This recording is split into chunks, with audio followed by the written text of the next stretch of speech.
क्या KBC scripted होता है? पहले तो सुनते थे केबीसी बिल्कुल फेयर है, लेकिन यार अपने लोगों को लेते हैं, इंसान कब तक वेट करे, अपन नहीं जा सकते। क्या केबीसी में जाने के लिए पैसे लगते हैं? ये आप ही का प्रश्न नहीं है, मैं मैथमेटिक्स में ही फेल हूँ। ऑडियंस में कैसे जाए? वो खेलने वाले भी उनके होते हैं, देखने वाले भी उनके होते हैं। लिंक आता है, हाँ। उस पर क्लिक करके अपने को अपनी सीट बुक करवानी होती है। हाँ। जो जल्दी करेगा उसको जल्दी मिलेगी वो हॉट सीट, और उसके सामने जो कंटेस्टेंट बैठता है वो सीट जो मैंने टीवी पे देखी थी, मैंने मेरी आंखों से देखा, तो मैं तो क्या देखूं, वैसे कंटेस्टेंट पहली बार थे, सबकी आंखों में आंसू थे। क्या केबीसी का कोई सिलेबस होता है? इसका ये है कि बंदा हर पन मोला होना चाहिए, वो हर फील्ड में परफेक्ट होना चाहिए।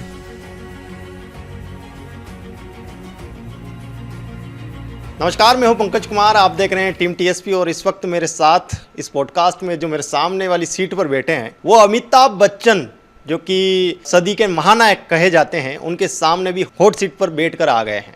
मतलब कौन बनेगा करोड़पति के कंटेस्टेंट राहुल शर्मा मेरे साथ हैं। ये भी बता दूं कि राहुल शर्मा अभी एक शिक्षक है और गणित पढ़ाते हैं, लेकिन एक समय पर ये 12वीं फेल हो चुके थे। तो कैसे एक 12th फेल व्यक्ति अध्यापक बना और कैसे कौन बनेगा करोड़पति तक पहुंचा, इस पॉडकास्ट में हम जानेंगे। तो आपके जीवन से ही शुरू करते हैं, कहाँ के आप रहने वाले हैं? सर मैं राहुल शर्मा, हाँ। और प्रतापगढ़ जिले के पीलू का रहने वाला हूँ। कौन बनेगा करोड़पति? Yes sir. कितनी बार आपने प्रयास किया? 23 में भी गया, 24 में भी गया। 23 में मैं अमिताभ बच्चन से 10 फीट दूर था। 10 फीट दूर 2023 में? 23 में। हाँ। 22 दिसंबर 2023 को सोनी टीवी पर टेलीकास्ट हुआ था।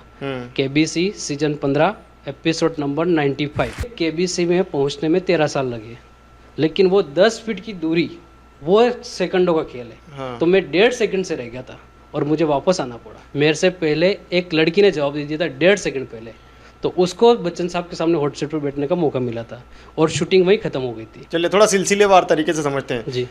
पहले ये बता दीजिए, 2024 में फाइनली आप हॉट सीट पर जो हम पूरा एपिसोड देखते हैं 1 घंटे का, जी, जी, जी। वो 2024 की बात है ना? 2024। इससे पहले भी आप 13 साल से प्रयास कर रहे हैं? यस।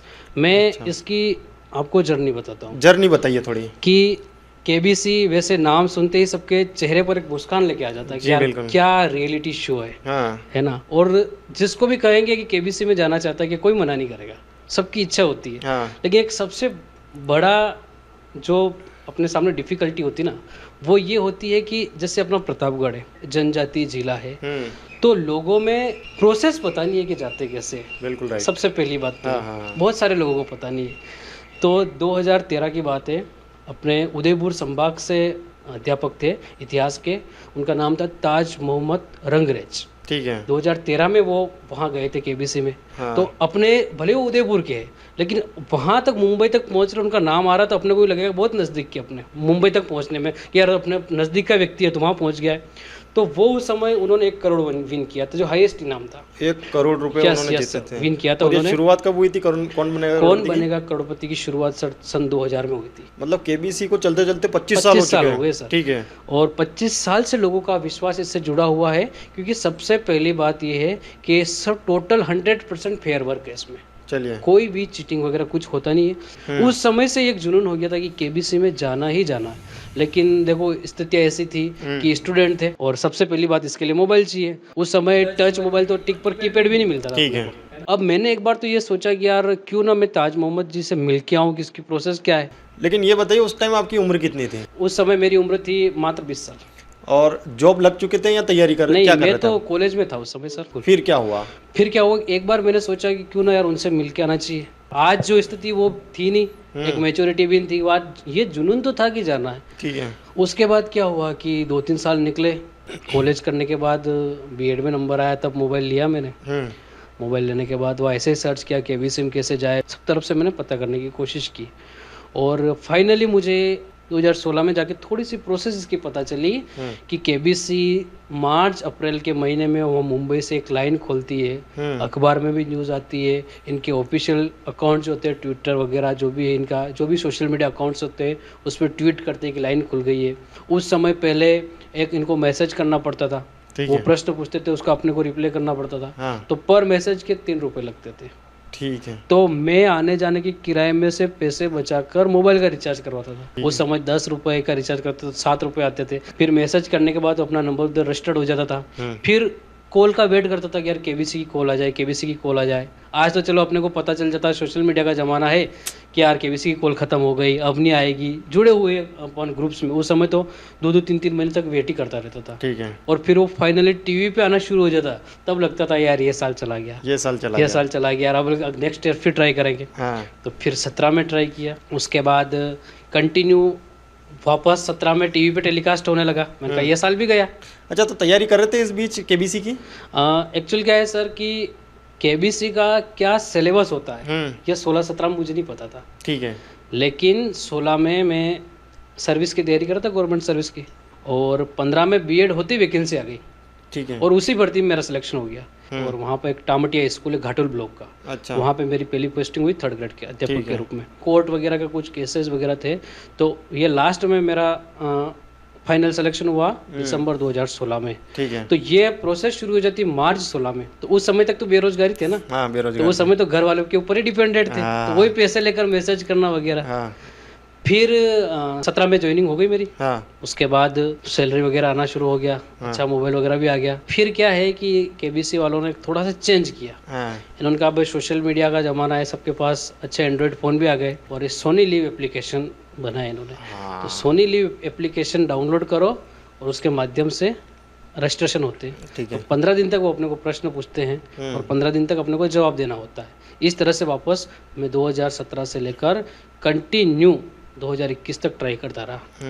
लेकिन फिर भी मेरा सिलेक्शन क्या, मुझे कोई कॉल वॉल भी नहीं आया, कोई उम्मीद नहीं है ना। तो इस बीच ऐसा भी लगता था क्या कि यार कुछ ना कुछ सेटिंगबाजी होती होगी, कुछ ऐसा होगा ना? बिल्कुल सर, ये मन में मेरे विचार आ को रहे हैं। देखो पहले तो सुनते थे केबीसी बिल्कुल फेयर है, हाँ। लेकिन यार इंसान कब तक वेट करे सर। हाँ, तो आपको लगने लग गया मेरे को फेक लगने है। लगा कि यार हो सकता है कि वो सेटिंगबाजी होती होगी, ये होता होगा, वो होता होगा, अपने लोगों को लेते हैं। हाँ। तो मैं क्या है कि घूमने जाता था तो ये दोस्तों में बातें शेयर करता था कि यार केबीसी में जाना, तो वो ये बोलते थे कि देख राहुल ऐसा है कि ये उनका बिजनेस है, उनका कमाने का तरीका है, वो किस तरह के लोगों को लेते हैं, अपन नहीं जा सकते। हाँ। तो ये चीज़ भूल जा। हाँ। तो यार मैं मन ही मन सोचता था कि यार क्या बोले अब इनको, लेकिन मैं अपने आप को समझाता था। मैं सोचता था कि हॉट सीट के बारे में, अमिताभ बच्चन के बारे में, कि एक दिन अकेले मिलेंगे तुझसे, सब्र कर, फिलहाल इंतज़ार कर, अब क्या कहे तुझे, फिलहाल तू सब्र कर। तो वाह, ये मैं सोचता था। हाँ। क्योंकि मैं आपको बता दूं सर कि मैं 12th फेल हो गया था। 12th फेल हो चुके थे? Yes. हाँ, उस पर कहानी पे भी आएंगे। हाँ। मैथमेटिक्स में फेल था। हाँ। तो कहीं न कहीं ये सोचता हूँ कि यार फेल होने के बाद भी तो संघर्ष किया ही है, हाँ। यहाँ तक पहुँचे ही है, हाँ। करते रहो ना यार। अब जॉब वॉब भी लग गई यार, अपने को कौन सा अलग से कुछ करना पड़ रहा है, एजुकेशन लाइन में ही है, और रूट चेंज करना था। हाँ। जुड़े हुए थे ये। उसके बाद क्या हुआ सर कि 2021 में मुझे कॉल आया केबीसी से कि हम मुंबई से बात कर रहे हैं। बहुत खुशी हुई उस समय कि यार कहीं न कहीं लगा नंबर। हाँ। तो एक बार तो वो नंबर ऐसे शुरू होते +22 इंटरनेशनल मुंबई का कोड है, हाँ। लगा फ्रॉड कॉल होगा। फ्रॉड कॉल होगा। कॉल आने के बाद जो प्रोसेस होती है सारी प्रोसेस पार की मैंने। हाँ। और पार करने के बाद मैं फाइनली जितने इसमें एग्जाम्स होते हैं सब क्वालिफाई कर गया। क्योंकि मैंने कहा कॉल आ गया, अब छोड़ना नहीं। पहला कॉल किस्मत का होता है, वो मेरे पास आ गया। हाँ। अब अपनी टैलेंसी की बात आ गई कि अपनी टैलेंसी में कमी नहीं। अब वो टेस्ट लेंगे, जीके टेस्ट, उसमें अपने गलत नहीं करने। तो इवन इसमें होता है कि जो 20 में से 18-19-20 राइट करते हैं, हाँ। तो उनका सिलेक्शन होता है। अब ये जो प्रोसेस मैं आपको बता रहा हूँ, वो वहाँ उनके वेन्यू पे बुला के टेस्ट लेते हैं। हाँ। लेकिन 2021 का समय अगर आपको याद है तो भयंकर कोविड का टाइम है ना, और टीम गेम बंद नहीं करना चाहती थी। हाँ। तो उन्होंने नया विकल्प ढूंढ लिया, ऑनलाइन टेस्ट ले लेंगे, ऑनलाइन इंटरव्यू ले लेंगे। तो मतलब कॉल आया आपको, उसके बाद एक ऑनलाइन टेस्ट हुआ आपका? उसके बाद एक ऑनलाइन टेस्ट हुआ। उन्होंने बताया था आपको कि इतने दिनों बाद होगा या कुछ ऐसा? कॉल आता है सर, हाँ। तो करोड़ों में से केवल हजारों लोगों को कॉल करते हैं, और कॉल करने के बाद वो 3 प्रश्न पूछते हैं अपने से कॉल पे ही पूछ लेते हैं उसी टाइम? 3 प्रश्न पूछते हैं। वो IVR कॉल होता है, तो उसमें 2 प्रश्न में तो अपने को ऑप्शन मिलते हैं। ठीक है। फॉर एग्जाम्पल कि सरल क्वेश्चन होता है कि ताजमहल कहाँ है, तो ऑप्शन देंगे दिल्ली, आगरा, मथुरा, उज्जैन, जो भी है। तो अपने को उसको क्लिक करना होता है। तो 2 क्वेश्चन तो अपने को वो पूछते हैं, और तीसरा क्वेश्चन अपने को विदाउट ऑप्शन नियर बाय कोई डिजिट में उत्तर देना होता है। जैसे कि अभी एक कोई क्वेश्चन है कि दादा साहब फाल्के पुरस्कार कौन से नंबर के व्यक्ति को मिला है, तो पूछते कि कौन से क्रम का मिला है। तो 54, 55 जो भी है वो करेगा। जिसको याद नहीं वो 100 दबाएगा। जिसको थोड़ा बहुत याद है कि हाँ मैंने पढ़ा है, वो 53 भी करेगा उसका नियर बाय। एग्जैक्ट उत्तर भी देगा। ठीक है। तो नेक्स्ट राउंड में क्या होता है कि जो तीनों के तीनों उत्तर देते हैं उनको फिर रैंडम करते हैं। और जैसे कि मान लो कि पहले राउंड में उन्होंने 40,000 लोगों को क्वेश्चन पूछा है, ठीक है, तो दूसरे राउंड में वो बिल्कुल 3 करेक्ट उत्तर देने वाले को मात्र 20,000 लोगों को रेंडमली कॉल करते हैं। तो वो कॉल तो देखो पंकज जी किस्मत की बात है कि करोड़ों लोगों में से अगर अपन रेंडमली 40,000 में सेलेक्ट हो रहे हैं तो वहां तक तो अपनी किस्मत है। चलिए ठीक है। तो कोशिश ये करनी कि अपन तीनों के तीनों उत्तर सही दे। मैंने तीनों के तीनों सही दिए थे। सही दिए तो 15 दिन बाद उन्होंने वापस कॉल किया। और कॉल पे उन्होंने सब कुछ बता दिया कि आपको इस तारीख को आपका जीके टेस्ट होगा। ओके, उसके बाद टाइम दिया मतलब आपको, है ना? हाँ, जीके टेस्ट होगा। और GK test Sony LIV application पे होगा। और जीके टेस्ट में कोशिश अपनी ये होनी चाहिए कि अपने को 20 में से 19 18 राइट करने होते हैं। अपन किसी स्टेट वगैरह से तो कर नहीं रहे, ऑल इंडिया से फाइट कर रहे हैं। और अपन तो जो लोग केबीसी में यूँ कह सकता हूँ कि मैं तो चलो देखो सर कि 10-12 साल से ट्राई कर रहा था, लोग ऐसे भी है जो 2000 से चला तब से ट्राई कर रहे हैं और अभी तक ट्राई ही कर रहे हैं। तो मैं तो आई एम लक्की मैन, मैं तो किस्मत वाला हूँ कि मैं जल्दी पहुँच गया हूँ। जल्दी पहुँच गए। उनका सॉफ्टवेयर इतना ज़बरदस्त है कि अपन उत्तर गूगल वगैरह भी करते हैं तो खट से उनको पता लग जाता है। दूसरी बात, टेस्ट ले रहे हो, जितने कैंडिडेट टेस्ट दे रहे सेम क्वेश्चन उनके जाएगा ऑल इंडिया में। इतना ज़बरदस्त है। और अपन सोचे कि यार अपने पास किसी बंदे को बिठा ले, तो ये तो ऑल इंडिया से किसी कोने में बंदे सेलेक्ट होते, तो अपने को कैसे पता चलेगा वो भी टेस्ट दे रहा है, वो भी टेस्ट दे रहा है। यानी कह सकते हैं कि प्रतापगढ़ में तो उस समय मैंने दिया होगा। एक्चुअली ये टेस्ट वगैरह कोविड नहीं होता तो वो उनके वेन्यू पे बुला के लेते हैं। और टेस्ट में जो क्वालिफाई करता है उसी का वो इंटरव्यू लेते हैं। सोनी लिव ऐप पे जो टेस्ट हुआ वो फिर हुआ? बिल्कुल, टेस्ट हुआ। टेस्ट होने के बाद मोबाइल पे एक बैनर आया कि आपको 6 वीडियो अपलोड करने हैं। तो वो नाइट में 12 बजे तक अपलोड करने थे। उसमें एक डेमो दिखाया उन्होंने कि 6 क्वेश्चन कौन कौन से है। तो पहला प्रश्न ये था कि आप अपने बारे में बताइए। दूसरा प्रश्न था अपने फैमिली के बारे में बताइए। तीसरा प्रश्न था कि 5 अच्छी आदतें और गलत आदतें बताइए। चौथा प्रश्न था कि केबीसी में क्यों आना चाहते हो। पांचवा प्रश्न था कि केबीसी में कितनी धनराशि जीतना चाहते हो। और छठा प्रश्न ये था कि केबीसी में आने के बाद आपके जीवन में क्या चेंजेस होगा। ये 2-2 मिनट के 6 वीडियो बना के अपने को अपलोड करने थे। समय दिया उन्होंने रात को 12 बजे तक का। तो मैंने कहा खेत पे जाके वीडियो बनाते, अच्छा बैकग्राउंड देखेंगे, पेड़ पौधों के बीच में वीडियो बना। मैं मेरे कजिन को लेके गया तो खेत पे गए तो कहीं तो पक्षी बोल रहे, कुत्ते भौंक रहे। वो मैंने कहा तो सब आवाज आ रही है, यहाँ सक्सेस होगा नहीं। वापस घर आए तो वहाँ खेत पे में 5, 5:30, 6 बज गए। थोड़ा अंधेरा भी होने लगा। उस दिन किस्मत मेरे साथ में नहीं थी पंकज जी, ये कह सकता हूँ। गांव का तो आप जानते हो गांव में क्या होता है क्या नहीं होता है। पूरे गांव की लाइट फॉल्ट हो गई। लाइट ही नहीं 24 घंटे लाइट आती थी उस समय। तो इन्वर्टर भी घर पे लगा रखा तक लाइट आई रही। ठीक है। अब वहाँ ठीक है, लाइट ठीक करने चले गए। 8 बजे लाइट आई। अब 4 घंटे मेरे पास बचे। और प्रतापगढ़ जा नहीं सकता था। अब 4 घंटे मेरे पास बचे। 8 बजे लाइट आई और मेरे कजिन ने और मैंने वीडियो बनाने शुरू किए। और वो फर्स्ट प्रयास था यार। वीडियो बना डिलीट किए। फाइनली 11 बजे तक हमने 6 वीडियो बना दिए। अब वीडियो जो ही हमने डालना शुरू किए तो उन्होंने एक लिमिटेड जो MB होती है वही मांगे। अब यार वो तो कोई सिस्टम था ही नहीं। फिर उनको ऐप डाउनलोड किया, उनको कंप्रेस किए। तो कंप्रेस करने में पंकज जी 11:15 बज गए। अब मेरे पास बचे 15 मिनट। और 15 मिनट में मैं 4 ही वीडियो अपलोड कर पाया। ठीक है, ओनली 4 वीडियो अपलोड कर पाया। और 12 बज गए और वो बैनर हट गया। बट 2 वीडियो बाकी रह गए। अब समय का चक्र देखिए कि जिसके लिए मैं 2013 में मैंने सोचा, ख्वाब देखा, 2016 से मैंने ट्राई किया, 2021 में मुझे मौका मिला। लाइट चली गई, खेत पे गया। अब मैं सोचता हूँ मेरी किस्मत नहीं थी, नहीं मेरी मूर्खता थी। मेरी मूर्खता ये थी कि मेरा तो टेस्ट 11 बजे ही खत्म हो गया था। मेरे को घर जाके ये करना था। तो यानी कि अब जो भी दर्शक देख रहे हैं इसको, मैं उनको ये बात बता देना चाहता हूँ कि जीवन में सब कुछ दोबारा आपको हर व्यक्ति दोबारा मौका दे देगा, लेकिन समय कभी भी मौका नहीं देगा।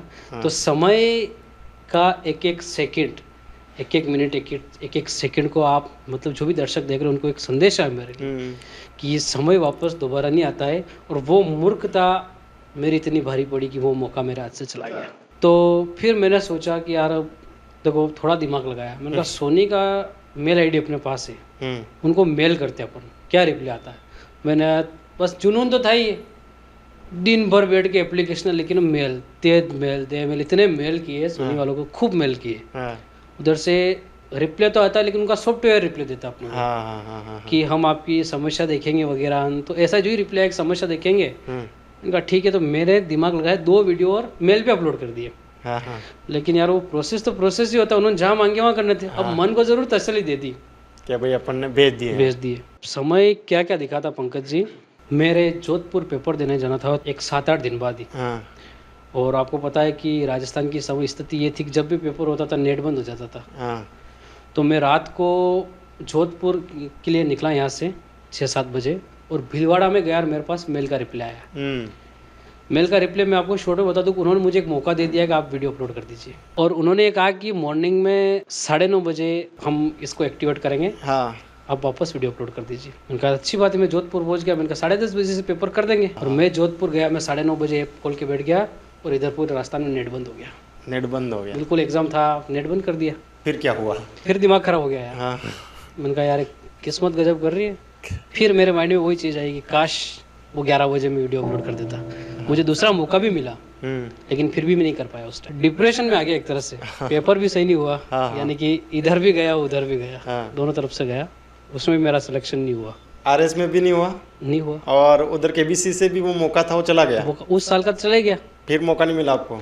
उस साल मौका नहीं मिला मेरे को। क्या परिस्थितियाँ थी, क्या मन में चल रहा था, क्या हुआ? मन में तो सर यूं कह सके कि 100 बिच्छू एक साथ डंक मारे न दर्द हो ना, इतना दर्द इस दिल को हुआ। नहीं, खुद के ऊपर गुस्सा आया था? आया, मेरे को बहुत गुस्सा आया। मैंने ये सोचा कि मौका दिया था। किसको दोष दे यार। पहले तो ये कहते थे किस्मत सही नहीं थी यार, काहे की किस्मत सही नहीं थी, पूरा दिन का तो मौका था यार वीडियो अपलोड करने के लिए। वो तो मैंने गवाया है ना। तो समय वापस लौट के नहीं आता है। चलिए ठीक है, तो वो 2021 की बात है, 21 निकल गया, वो आपका मौका गया। बिल्कुल। लेकिन 2-4 सवालों के जवाब आपको मिल गए थे कि एक तो ये फेक नहीं है।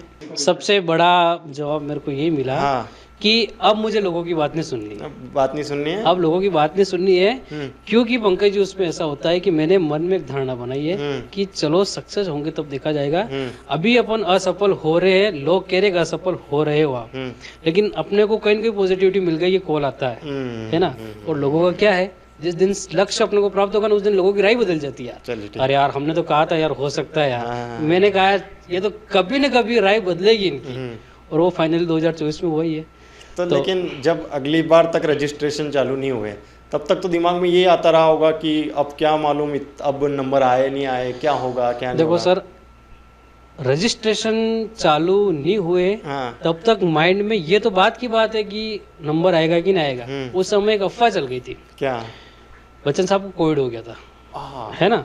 तो कोविड हो गया तो उन्होंने, लोगों ने, आजकल तो सोशल मीडिया का जमाना, बात आग की तरह फैलती है। और सोशल मीडिया पे लोगों से जुड़ गया था मैं। केबीसी में जैसे कि इंटरव्यू दिया तो थोड़े बहुत लोगों से कांटेक्ट हो गया था। तो एक बात आई उड़ते उड़ते कि यार केबीसी स्टॉप हो रहा है, बंद हो रहा है, अब बंद हो रहा है। बच्चन साहब भी बीमार रहते हैं, एज भी उस समय उनकी 80 क्रॉस हो गई थी। नंबर 2 साल बाद आए, 4 साल बाद आए, गम नहीं, पर ये बंद नहीं होना चाहिए।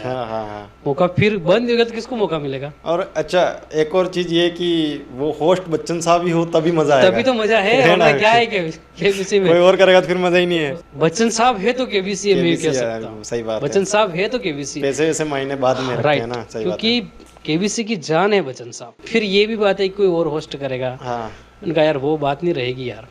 एक बच्चन साहब के सामने बैठना अपने आप में बहुत बड़ी बात। मतलब लोगों का सपना केबीसी जाने से पहले ये होता है कि बच्चन साहब से मिल लिया जाए, है ना, या उनको देख लिया जाए, उनके सामने बैठने का जो एक अनुभव है वो लिया जाए, है ना। चलिए, तो 2021 वाला चांस गया। फिर क्या हुआ? अब वो यूं वेट कर रहे थे कि यार काश ये न्यूज़ मिल जाए केबीसी आने वाला, और बच्चन साहब भी होस्ट कर रहे हैं। और फाइनली मार्च फर्स्ट वीक में केबीसी ने अचानक से टीवी पे प्रोमो दे दिया कि बहुत जल्द, और बच्चन साहब ने खुद ने वो प्रोमो लॉन्च किया, और उनकी आवाज में सुनने को मिला कि क्या बात, जल्द मिलेंगे वापस, एक दौर और आने वाला केबीसी का। तो रोंगटे खड़े हो गए उस समय, बहुत खुशी हुई। और सब जितने भी दोस्त वगैरह जो कांटेक्ट में थे यार, उनका मजा आ गया है, अब तैयारी करते हैं।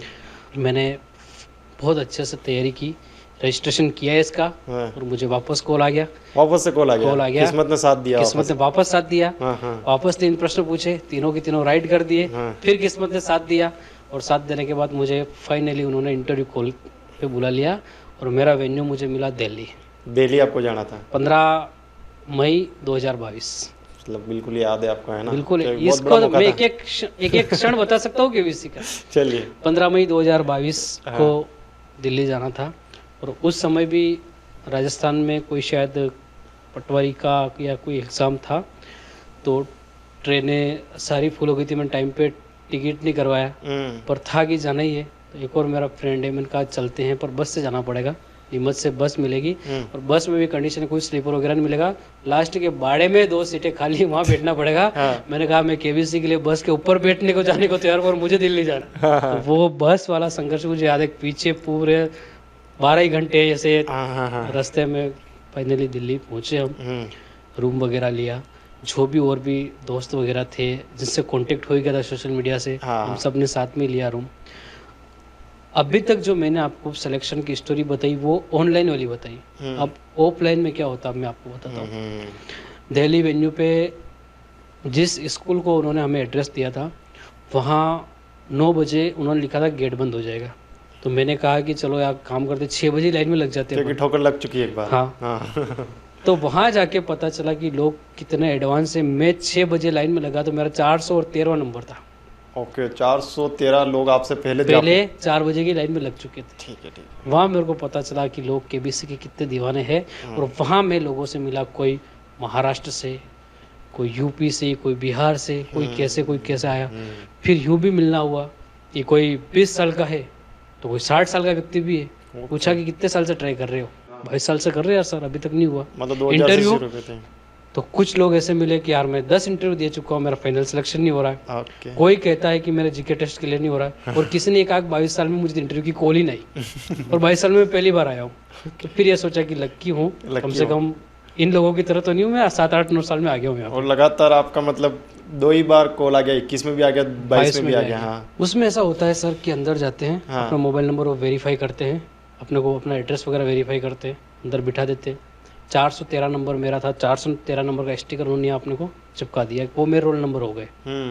413 नंबर उनके उस डायरी में एंट्री हो गए, उनके ऑनलाइन चढ़ गए। 413 नंबर पे राहुल शर्मा है। उसके बाद वो अपने को एक बुकलेट देते हैं, उसमें भी 413 नंबर लिखा हुआ है।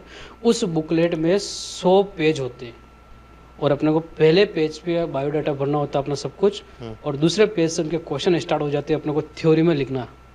जैसे क्वेश्चन में अपनी बेसिक जानकारी कहाँ से हो, क्या करते हो, फैमिली के बारे में, अच्छे आते बुरी आते, यानी यूँ कह सकते हैं जीवन का सार उन प्रश्नों में आ जाता है। कोई ऐसा मेरे तो इस स्मरण में ऐसा कोई क्वेश्चन नहीं होगा जो मैंने वहाँ नहीं लिखा होगा। लव मैरिज है कि अरेंज मैरिज है, कि पड़ोसी से लड़ाई हुई कि नहीं हुई, कि कितना पढ़े, पढ़ाई में संघर्ष किया किन किया, लव में किया किन किया, कौन फेवरेट अभिनेता वगैरह, सब कुछ वो निचोड़ के अपने को लिखना होता है। अच्छा, ऐसा क्यों जानकारी लेते हैं वो, कुछ बताइए। वो मेरे जहाँ तक मेरा ये मानना है कि वो इंटरव्यू के लिए अपने को बुलाते हैं ना, उस समय वो बुकलेट इंटरव्यू वाले के पास पहले चली जाती है। मतलब आपके बारे में वो सब कुछ जान लेना चाहते हैं, है ना? हाँ, सब कुछ जान लेना चाहते हैं। एक्चुअली सर केबीसी यूँ कह सकते हैं इंटरनेशनल मंच, इतना बड़ा मंच है, तो वो किसी भी बंदे को सिलेक्ट अगर टीम करेगी तो उसकी रग रग एड़ी से चोटी तक पूरी जानकारी वो निकाल लेगी, उसके बाद ही सिलेक्ट करेगी। क्योंकि करोड़ों लोगों में से वो मात्र 125 या 150 लोगों को ऑल इंडिया से सेलेक्ट करते हैं। वो जो वहाँ वेन्यू में आपको बुलाया था, वहाँ पे कितने लोग आए थे?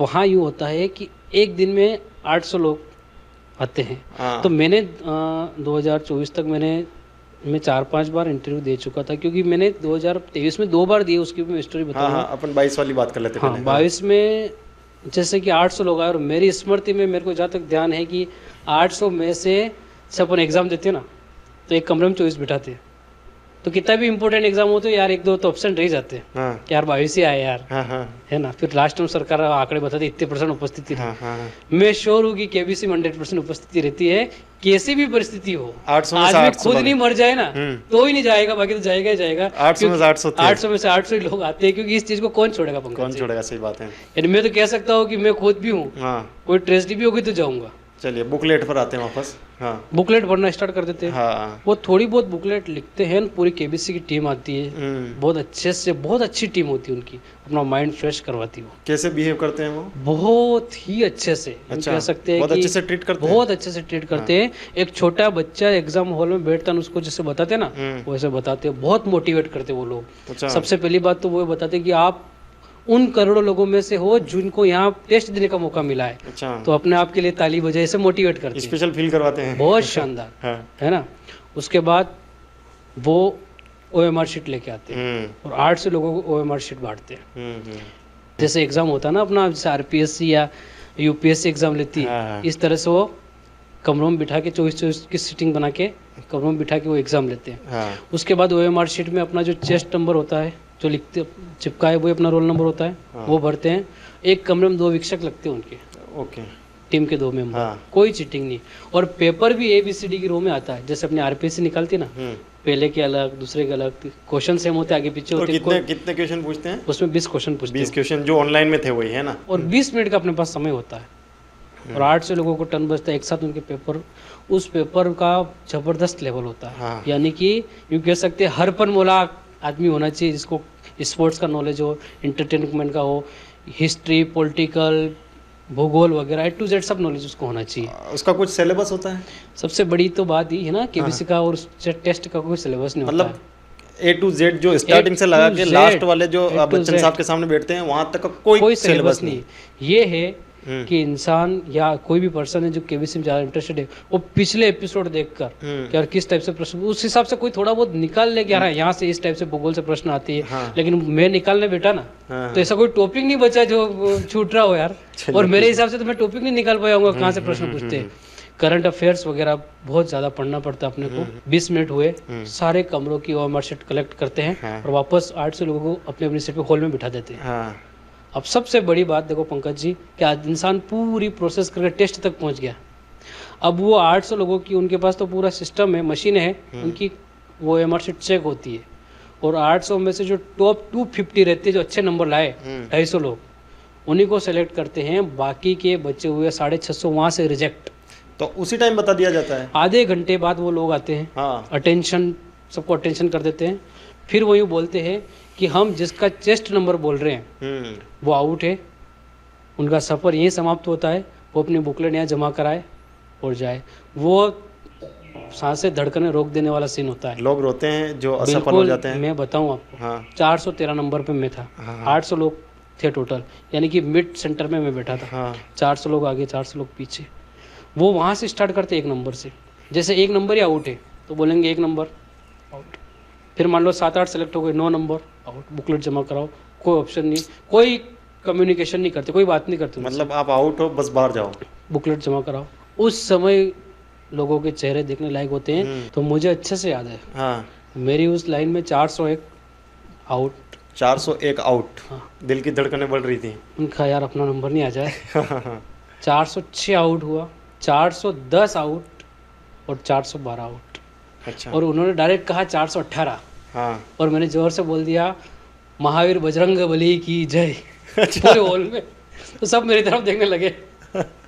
तो टीम सब तो मेरी तरफ देखने लगे, पर टीम वालों को पता है, वो 25 उनको 20-22 साल का एक्सपीरियंस है। तो बोले कि उनकी तरफ मत देखो, उनकी तरफ मत देखो, ये खुशी है और हम जानते हैं कि यहाँ से टेस्ट में आउट होना कितनी दुखदायी बात है और यहाँ बचना कितनी दुखदायी बात है। तो कुछ ऐसा हुआ। फिर मतलब आदमी हर जगह प्रार्थना करता है मेरा नंबर आ जाए, पर ये वहाँ पर हॉल में कि मेरा नंबर ना आए। देखिए आपकी लक का गेम कब तक है, जब तक फर्स्ट और सेकंड कॉल आए तब तक। बाकी अपने टैलेंट ही और अपनी मेहनत है। मैंने कहा बच गए वैसा। अब हाँ, अब बचते हैं 250। वो 250 को वापस कांग्रेट्स बोलते कि आप वापस उन 800 में से किस्मत वाले हो। रोते हैं लोग? बिल्कुल रोते हैं। हाँ। फिर जो 250 लोग बचे हैं, अब उनका इंटरव्यू इस टाइप से होता है कि उनके, वो तो बहुत बड़ा स्कूल हायर करते हैं। हाँ। उनके 7 से 8 इंटरव्यू रूम बने होते हैं। तो वो क्या करते हैं कि 5-5 का ग्रुप बना देते हैं। उस रूम के बाहर जो 5 कैंडिडेट बैठे, उन 5 की बुकलेट अंदर चली जाती है जो आपने पहले दी थी। हाँ। कि आपके बारे में 5 आते अच्छी बुरी, वो है ना। यस। चलिए ठीक है। उसको कोई तो पूरी भर देता है, कोई अधूरी भरता है, मतलब लिखना रह जाता है, उसको वापस मौका मिलता है। टीम इतनी साइकोलॉजिकल रूप से स्ट्रांग होती है कि बुकलेट को देखकर और इंटरव्यू लेकर जज कर लेती है कि कितना फांकालोजी कर रहा है, कितना झूठ बोल रहा है, क्या मिसमैच हो रहा है।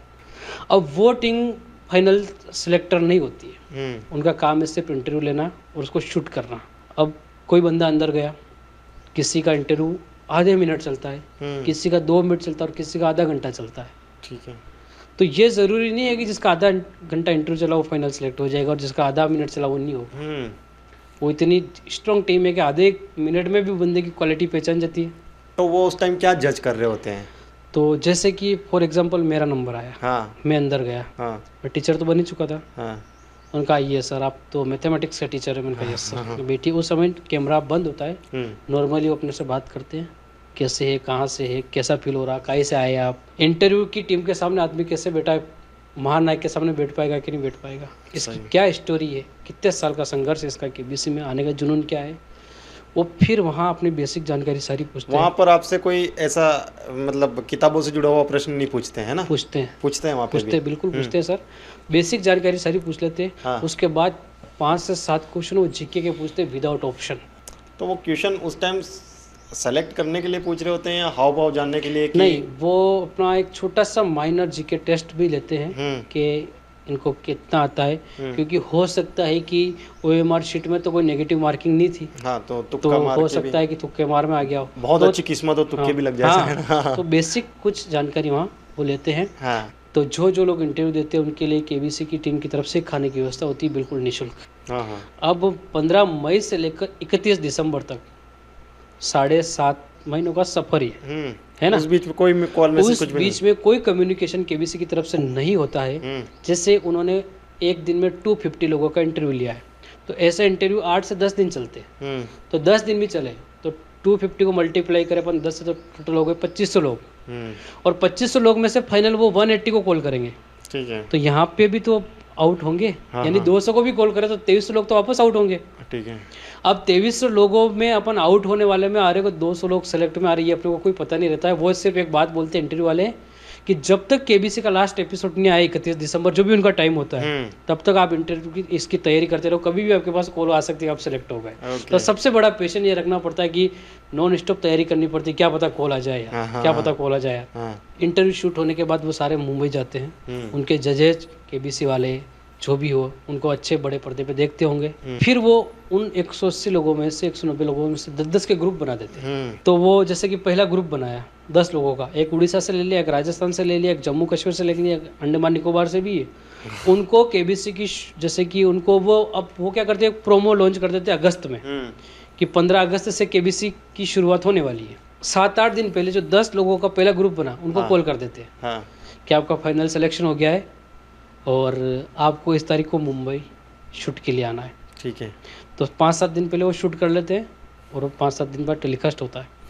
तो जो ही वो टेलीकास्ट होने लगता है और फिर अपना एक्साइटमेंट वो बढ़ने लग जाता है कि यार क्या पता अगले 10 लोग जो आएंगे अगले हफ्ते के उसमें अपन हो सकते हैं। यानी कि उम्मीद मैंने तो कभी लास्ट जो 10 लोग बचे तब तक भी नहीं छोड़ी। दिल्ली गए तो उसका क्या रिजल्ट रहा? आपको बुलाया गया या नहीं बुलाया गया? दिल्ली गया मैं और 31 दिसंबर तक मेरे पास कॉल नहीं आया। नहीं आया मतलब वो मैं सेलेक्ट नहीं हुआ। चलिए, मैं 2500 लोगों में था, लेकिन लास्ट में जो 180-190 लोग थे उनमें भी नहीं आया। उसमें आप नहीं आए। ठीक है। ठीक है। फिर से प्रयास किया आपने? मैंने 2023 में फिर से प्रयास किया और फिर से नंबर आ गया आपका? फिर मेरे पास कॉल आ गई। अच्छा, तो लगातार तीसरी बार भी आपकी किस्मत ने जोर किया है ना? क्योंकि फर्स्ट बार वाला तो किस्मत का ही है कि रैंडम आप आओगे या नहीं आओगे करोड़ों लोगों में से, है ना? फिर मेरे 3 क्वेश्चन राइट हो गए। मुझे वेन्यू मिला इस बार मुंबई का। ठीक है। इंटरव्यू था मेरा 2023 में 26 मई 2023 को मुंबई में, है ना? मुंबई में। और मुंबई पहली बार ही गए थे कि इससे पहले जा चुके थे? मुंबई पहली बार ही गए थे। हाँ, ठीक है ना। मुंबई तो एक सपना होता है लोगों को जाने का। तो खैर केबीसी घुमा रही थी, अच्छी बात है, लेकिन वो अभी तक तो अपना ही खर्चा होता है इंटरव्यू तक का, है ना। लेकिन बड़ी बात है कि मैं लगातार तीसरे साल वापस वेन्यू पे पहुंच गए एग्जाम देने के लिए, है ना? हाँ, ठीक है। फिर एग्जाम हुआ, वही प्रोसेस, 700-800 लोग आए। वहाँ लगभग मेरा 18 मिनट इंटरव्यू चला था। केबीसी शुरू हो गया, चलो आएगा वही 180 लोगों में। लेकिन अब क्या हुआ कि 2023-22-23 से खेल चल गया था। केबीसी ने एक नया फार्मूला अपनाया। उन्होंने ये अपनाया कि जैसे 1 अगस्त से केबीसी शुरू हुआ, वो टीवी पे भी टेलीकास्ट हो रहा है और अपना जो सोनी लिव एप्लीकेशन है उसमें भी वो सेम टू सेम क्वेश्चन अपने पास भी आएगा। उसका नाम दिया इन्होंने play along. Play alone, play along play along साथ में यानी खेली कि है ना। साथ में खेली। हाँ। तो उसमें यूँ था इनका, जैसे सोमवार, मंगलवार, बुधवार और गुरुवार 4 दिन केबीसी जो जनरल वीक से जो मतलब मुंबई में इंटरव्यू हुआ वो लोग सिलेक्ट हुए, वो आएंगे 4 दिन तक वो खेलेंगे। उनके साथ अपने को भी खेलना है और अच्छी रैंक मेंटेन करनी, 10 सेकंड के अंदर अपने को क्वेश्चन का उत्तर देना है, उनके साथ खेलना है, पर डे खेलना है। शुरू चला तब से। ठीक है। और जिनकी अच्छी रैंक होगी वो ऑल इंडिया में 200-250 लोगों को कॉल करेंगे, जीके टेस्ट लेंगे ऑनलाइन। अब ऑनलाइन उसमें से 10 अच्छे लोगों को वो सिलेक्ट करेंगे और अच्छे लोगों को सिलेक्ट करने के बाद वो मुंबई केबीसी खेलने के लिए बुलाएंगे। लेकिन उनको एक ही दिन का मौका मिलेगा जिनको बोलते हैं शानदार शुक्रवार। शानदार शुक्रवार। मैंने कहा चलो यहाँ भी ट्राई करते हैं। तो पहले दिन से ही खेलना स्टार्ट किया। तो पंकज जी कह सकते हैं कि एक तरह से एक जुनून के यार, अगस्त से लेकर दिसंबर तक कहीं नहीं जाना, क्योंकि जाएंगे एक भी दिन बीच में गेम छोड़ देते रैंक बिगड़ जाएगी। मान लो अपनों ने मुंबई इंटरव्यू दिया, उसमें हो नहीं हो, यहाँ तो होगा। एक मौका और केबीसी ने दिया। ठीक है। तो लोगों ने केबीसी का बहुत मतलब कह सकते हैं कि थैंक यू भी किया कि यार वापस में एक घर बैठे एक मौका और मिला। तो मैंने 2023 में पंकज जी वेट किया, अगस्त जनरल कॉल का नहीं आई, और अगस्त में मैं पूरा महीना खेला, प्ले अलोंग कॉल नहीं आई। सितंबर जनरल कॉल का वेट किया, नहीं आई, प्ले अलोंग से भी नहीं। अक्टूबर, नवंबर और दिसंबर जनरल कॉल मुझे आई नहीं, और एक लास्ट वीक बचा वो 25 दिसंबर से 31 दिसंबर का, और वो प्ले अलोंग वाला एक हफ्ता बचा, एक दिन का जिसमें मौका मिलता है। मैंने तब भी उम्मीद नहीं छोड़ी, और फाइनली मेरे को 7 दिसंबर को मुंबई से कॉल आया, प्ले अलोंग वाला। नेक्स्ट दिन ही मेरा ऑनलाइन टेस्ट और इंटरव्यू लिया उन्होंने। मैंने कहा कि कब मुझे बताओगे? उन्होंने कहा हम 2-4 दिन में आपसे कम्युनिकेशन करेंगे। ठीक है। और 12 दिसंबर को उन्होंने मुझे कॉल किया है कि आपका फाइनल सिलेक्शन हो गया है, और बाकी पहली बार अपना सिलेक्शन का कॉल तो पहली बार आया। टीम मेंबर आपसे कांटेक्ट करेंगे। उस दिन पूरी रात ही नींद नहीं आई मेरे को, कैसे आएगी यार? ठीक है। अब तक तो इंटरव्यू देने जा रहे थे तब नींद नहीं आ रही थी, अब फाइनली मन में उस पूरी रात मैंने सोचा कि मैं हॉट सीट पहुंचू नहीं पहुंचू, लेकिन मैं 4 घंटे अमिताभ बच्चन सर के सामने बैठूंगा। मतलब वो प्ले पूरे सेट 10 कंटेस्टेंट में हूँ मैं। घर में बता दिया था आपने? मैंने रात को घर में किसी को नहीं बताया सर, किसी को नहीं बताया। मैंने मॉर्निंग में बताया कि मेरा सिलेक्शन हो गया है। अपने आप को कंट्रोल किया, मैंने किसी को नहीं बताया। मैंने मॉर्निंग बताया, एक भी दोस्त को पता नहीं। घर में क्या माहौल था? घर में तो मजा आ गया, घर वालों को तो पटाखे फूट गए। पटाखे तो क्या फोड़े सर, उनका थोड़ा यूँ रहता है केबीसी वालों का कि ये बात आपको आउट नहीं करनी। अच्छा। किसी को नहीं बताओगे आप, परिवार वालों के अलावा, माँ बाप के अलावा किसी को नहीं बताओगे, वरना हम आपका सिलेक्शन रिजेक्ट कर देंगे। क्योंकि कुछ प्राइवेसी होती जो पहले से आउट नहीं होती। तो उनको कैसे पता चलता है कि भाई इसने बता दिया है? देखो पंकज जी की आपने इतनी मेहनत करी, और अगर आपने केबीसी वालों का कॉल आया, केबीसी वालों ने बोल दिया कि हम आपको रिजेक्ट कर देंगे, तो आप हिम्मत करोगे क्या? आप बताइए मुझे। नहीं करेंगे। किसी कीमत पे हिम्मत नहीं होती कि यार आप दोस्तों को बता दें, किसी को नहीं बताया मैंने। और उन्होंने मुझे बोला कि आपको 4 दिन बाद मुंबई आना है, ये कपड़े पहनने, आप राजस्थान से हो, आप महाराणा प्रताप की धरती से, ये कहा उन्होंने। अच्छा, तो मुझे गर्व हुआ कि यार मैं चित्तौड़गढ़ प्रतापगढ़ से हो गया, जिसके लिए यार चित्तौड़ प्रतापगढ़, उन्होंने कहा आप राणा प्रताप की धरती से हो तो आपको मोजड़ी, पगड़ी और कुर्ता पहनना है। मैंने कहा यार सर ये तो मैंने कभी पहने नहीं। मैडम थी, बोले कि यहाँ सब कुछ डिसाइडेड होता है, कपड़े आपके ऊपर कैसे जमेंगे। 10-12 कलर बताए कि कुर्ते सिलवाने आपको। कुर्ते कभी पहने नहीं थे, दुकान पे गया मैं, कोई कुर्ता लंबा, कोई छोटा, कोई कलर नहीं सेट नहीं हो। उन्होंने मुझे रात को 8 बजे तक का टाइम दिया, मैं 8 बजे तक कुर्ता सिलेक्ट नहीं कर पाया। उनको वीडियो कॉल कर करके बताते रहा कि कुर्ता सिलेक्ट नहीं हुआ। मैंने कहा मैडम हाथ जोड़ता हूँ, आप एक काम करो, मुझे एक दिन का मौका और दो, मैं पूरी रात बैठ के कुर्ते सिलवा लूंगा टेलर से, ताकि मेरा फिक्स नाप के आ जाए। तो ये वाटर रॉक्स रोड पे आर के टेलर में रिक्वेस्ट कर, मैंने भाई साहब ये स्थिति, आप कपड़े सिलना बंद करो, मेरे कुर्ते सिलने। बेचारे ने बात मानी, मतलब केबीसी जैसा है। तो रात में सिले उन्होंने? मैडम ने ये कहा कि आप कुर्ते सिलवा रहे हो, ये कपड़ा भी मैं सिलेक्ट करूंगी कि आपको कौन सा कलर पहनना। और उन्होंने वीडियो कॉल पे मेरे कपड़े सिलेक्ट किए, मुंबई से ये कपड़ा खरीदो। आर के टेलर्स, वाटर रॉक्स रोड, पूरी रात बैठ के मेरे कुर्ते सिले, 6 कुर्ते और पजामे। दूसरे दिन की मेरी फ्लाइट थी, है ना। और वो कपड़े मैंने वहाँ से फिर वीडियो कॉल में पहन के बताए, वही पगड़ी, मोजड़ी वगैरह सब कुछ उन्होंने सेलेक्ट किया, ये लेके आओ। आर के टेलर ने एक्स्ट्रा चार्ज तो नहीं किया आपसे? नहीं किया बेचारा, कोई चार्ज नहीं किया उसने ये जरूर कहा कि बच्चन साहब मिले तो एक बार मेरा जरूर बोल देना कि आर के टेलर ने कपड़े सिले। मैंने कहा कि बंदा हॉट सीट जाएगा, तो नो टेंशन रहो आप, 100% बोलूँगा मैं। इसमें सिलेक्शन होने के बाद अपना अपना साथ जो कंटेस्टेंट होते हैं उनके आने जाने की फ्लाइट टिकट केबीसी देती है। वहाँ जाते हैं, बिल्कुल एयरपोर्ट पे, मुंबई एयरपोर्ट पे केबीसी की गाड़ी खड़ी रहती है उनकी तरफ से। तो उस टाइम तो बिल्कुल राजा वाली अरे फीलिंग बिल्कुल राजा महाराजा वाली फीलिंग आ जाती है सर, क्योंकि फुल वीआईपी ट्रीटमेंट, अपन सोच नहीं सकते वो। है, वही बैग उठा के डालते हैं जिसकी गाड़ी हमें में। आदत ही नहीं वो हो रहा होता है वो ना। हो रहा होता है ना यार, हाँ। कभी कल्पना, अपन सिर्फ इमेजिन करते हैं। मॉर्निंग में उन्होंने कहा कि आप जो भी कपड़े हैं साथ में ले लीजिएगा, हमारी गाड़ी आएगी, आपको साथ में ले जाएगी। बराबर 21 सीटर गाड़ी आई, 10 खिलाड़ी, 10 साथ वाले और एक ड्राइवर। 10 किलोमीटर 12 किलोमीटर दूर फिल्म इंडस्ट्रीज वाली लाइन में घुसी, गोरेगांव। अलग अलग स्टूडियो, ये स्टूडियो, वो स्टूडियो, ये स्टूडियो, सब देखे हमने। अच्छा। वहाँ जो ही हम गाड़ी से उतरे और महानायक के बड़े बड़े पोस्टर लग रहे, केबीसी में आपका स्वागत है। सही। उनका सबसे पहले तो यहाँ इनके साथ सेल्फी ले लेते वो बाहर ही पोस्टर के साथ ही। पोस्टर के साथ ही। तो टीम वाले बोल रहे हैं कि अभी आपको रूबरू करवाएंगे हम, आप तसल्ली रखिए। यकीन नहीं हो रहा होगा इससे ना? यकीन नहीं हो रहा है क्या आप? उनका यार सब कुछ ठीक है। फिर अंदर गए, जेंट्स को एक रूम में रखा, लेडीज जो भी लेडी कंटेस्टेंट को अलग रखा।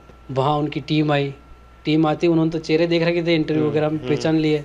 सभी ने आके हम बहुत मोटिवेट किया, बहुत अच्छे से बिहेव किया, हैंडशेक किया सबने कि बस। फिर वहाँ उन्होंने कॉन्ग्रेचुलेशन कहा कि आप ऑल इंडिया से 10 में आओ फाइनली। तो वो इस चीज की रिस्पेक्ट भी करते हैं ना, बहुत कि respect आपने करते हैं मेहनत यार, करके यहाँ बहुत तक पहुंचे हो, रेस्पेक्ट है ना? करती है वो, अपनी टैलेंट की कदर करती है टीम, कदर करती है, बहुत कदर वो मतलब करती है। ऐसे कैजुअल आपको ऐसे ही नहीं यूं लेते नहीं कि हैं यहाँ ना? बैठ जाओ, अगर यहाँ बैठ जाओ, ये करो, सर वो इतना करो। यार बार बार पानी पिलाना। हाँ। किसी ने होटल में नाश्ता नहीं किया हो तो वहाँ अलग से नाश्ता, किसी की फास्ट है तो अलग से व्यवस्था होगी, जूस वगैरह की सब। बहुत अच्छा। फिर उनका मेकअप आर्टिस्ट आता है। अच्छा, जो अपनी फैशन डिजाइनर कपड़े सेलेक्ट करती है वो पहले से 10 लोगों को पहले से रखती है। मेरे को बोल दिया उन्होंने कि आपको फिरोजी कलर का कुर्ता पहनना है, निकाल लीजिए। वो फिरोजी कलर का कुर्ता फ्रेश होने के लिए गया, फ्रेश करके लाते, इतने उनका मेकअप आर्टिस्ट आता है, वो मेकअप करता, मेकअप करके कुर्ता उर्ता पहनाया, पगड़ी उगड़ी लगाई मुझे। ऐसे इसी तरह से सेम बाकी 9 लोग और थे, उनको रेडी किया। रेडी करने के बाद उन्होंने कहा कि अब आप चलिए फाइनली जहाँ शूट होगा वहाँ चलिए। तो शब्दों में बयान नहीं कर सकता हूँ मैं उस चीज़ को। कि मैंने उस जो इस स्टेज है उनका, वहाँ पे मैंने मेरे इष्ट को याद करते हुए चरण स्पर्श करके मैं अंदर गया।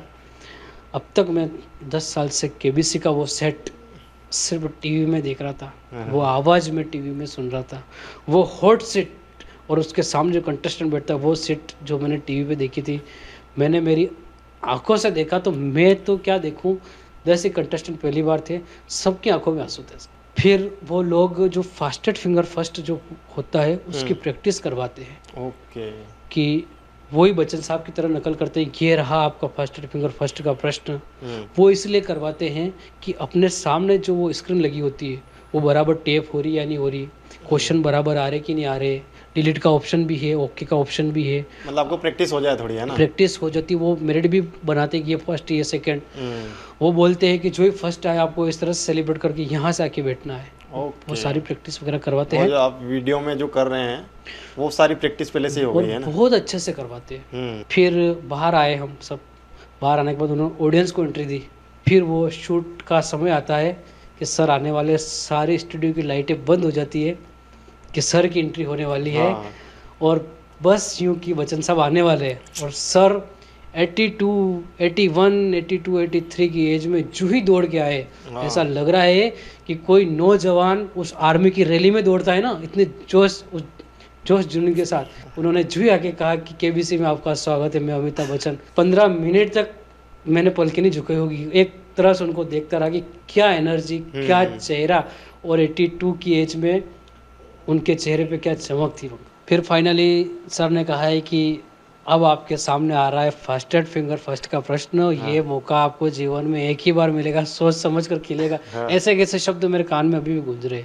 और वो जो टीवी में अपन सुनते हैं ट्यून वगैरह, वहाँ की वो सब बचता संगीत वगैरह, वो लाइव सुना यार सर। अभी तक नहीं भूल पा रहा मैं उस, चलो भले मैं 2024 में दोबारा जाके आ चुका हूँ, लेकिन 2023 वाला अनुभव अभी तक नहीं भूल पा रहा। आप बता रहे हैं उससे मेरे रोंगटे खड़े हो रहे हैं। तो फिर आपने तो वो महसूस किया, तो आपका फर्स्ट अनुभव फर्स्ट ही होता है। सर ने प्रश्न पूछा, एक कोई बीमारी से संबंधित था कि बॉडी में होने वाली इन बीमारियों को ऊपर से नीचे के क्रम में जमाइए। ठीक है, 15 सेकंड मिलते हैं, मैंने सही उसको सेट कर दिया। और ये पता नहीं था फर्स्ट आएंगे, एक सेकंड आएंगे, एक थर्ड आएंगे। 10 कंटेस्टेंट है और ऑलरेडी वो एक बीमारी से संबंधित था, रोगों से संबंधित था, मेडिकल लाइन से था। तो हमारे उस बैच में एक MBBS डॉक्टर भी थी, एक लेडी, तो जिन मैडम ने इसी सब्जेक्ट में पीएचडी कर रखी थी, हाँ। उन्होंने सबसे तेज उत्तर दे दिया और 1.5 सेकंड से मैं रह गया और दूसरे या तीसरे नंबर पे मेरा। आप वहां तक पहुंचे लेकिन 1.5 सेकंड से आप 1.5 चूक गए। सेकंड से मैं चुक गया, फर्स्ट नहीं आ पाया। वो वहाँ अध्याय समाप्त हुआ, लेकिन दिमाग में वो नया अध्याय शुरू हो गया था कि कब केबीसी के वापस रजिस्ट्रेशन शुरू होंगे। 2024 में मार्च में वापस उनका ट्विटर पे अनाउंसमेंट हुआ केबीसी आ रहा है, फिर वही रजिस्ट्रेशन चालू हो गए। रजिस्ट्रेशन शुरू हो रहा है। नया ट्रेंड लेके आया जिसका नाम दिया India challenger week. India challenger week. इसमें यूँ है कि जो जनरल से सिलेक्ट होंगे, जिन्होंने दिल्ली वगैरह इंटरव्यू दिया, वो लोग 1 महीने के 4 वीक में 3 वीक तो वो खेलेंगे और वो टेलीकास्ट होगा, उसके साथ भी अपन खेलेंगे और अच्छी रैंक बनाएंगे। तो रेंडमली उधर से कॉल आएगा, रेंडमली आएगा, वो भी किस्मत से। उसका ऑनलाइन जीके टेस्ट होगा और ऑनलाइन इंटरव्यू होगा। उसमें उनको अगर लगेगा कि हाँ बिल्कुल सही साइड बंदा है, तो फिर वो बुलाएंगे 4थे वीक के लिए। मेरे पास वास्तव में कॉल आ गया कि आपका फाइनल सिलेक्शन हो गया है। तो मैंने कहा करते अच्छे से तैयारी, लेकिन मुझे इस बार कॉल आने के बाद 3 दिन का ही मौका मिला। 3 दिन में उन्होंने मुझे बुला लिया। पर इस बार मैं ये सोच के गया था 5 दिन का मौका है, मैं पहले प्रश्न में हॉट सीट पे नहीं गया तो दूसरे में जाऊंगा, तीसरे में जाऊंगा और 5 दिन में हॉट सीट पे जाके ही घर जाऊंगा मैं। गए, हम बैठे, वही पूरा प्रोसेस। सर आए, ठीक है, बातें करी उन्होंने खूब। दीपावली का वीक था, बस बारिश थी उस दिन, धनतेरस से दिन पहले, शुभकामनाएं भी दी। ठीक है। उन्होंने प्रश्न डाला स्पोर्ट्स का, ओलंपिक का, पदक विजेताओं को शुरू से लास्ट के क्रम में जमाइए। उन्होंने ऑप्शन में दिया था राजवर्धन सिंह राठौड़, मनु भाकर, पीवी सिंधु और केडी जाधव। टाइम खत्म हो गया, 15 सेकंड मिलते हैं। तो मैं ये श्योर होकर बैठ गया था अपना प्रश्न राइट है, टॉप करेंगे फर्स्ट सेकंड, ये मुझे पता नहीं था। सर ने बताया कि ये क्रम है, मैंने कहा इस क्रम में तो उन्होंने लगाया है। अब देखते हैं सबसे तेज जवाब, और सबसे पहले उन्होंने मेरा नाम ले लिया। अच्छा। राहुल शर्मा। और दूसरा लिया अभिनव किशोर, बिहार का था, बिहार का जो लड़का था, काफी इंटेलिजेंट लड़का था वो भी। मेरे बाद हॉट सीट पे गया वो। अच्छा। अगर मैं सामान्य से जाता तो मैं ही टॉप करके हॉट सीट बैठ जाता, लेकिन इसका नाम था इंडिया चैलेंजर वीक। इंडिया तो एक चैलेंज और पार करना, भले ही मैंने टॉप किया, लेकिन सेकंड नंबर पे अभिनव किशोर जो बिहार का था, उसके साथ मुझे जल्दी 5 खेलना है। जो जल्दी 5 प्रश्न का उत्तर देगा वो हॉट सीट बैठेगा।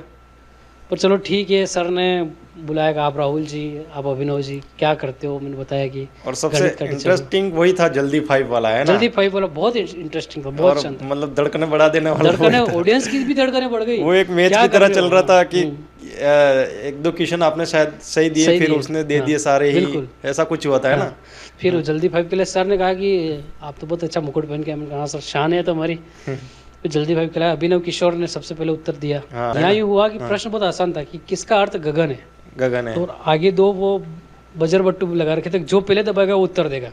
तो मैं ऑप्शन का वेट करने लगा, और इसमें यूँ था कि बिना ऑप्शन भी आप दे सकते हो, तो उसने बिना ऑप्शन की दबा दिया। अभिनव किशोर ने बाकी गगन सबको पता है, आकाश को कहते हैं। तो उससे पूछा तो वो भी नहीं बोल रहा था कि आप बिना ऑप्शन के बताइए।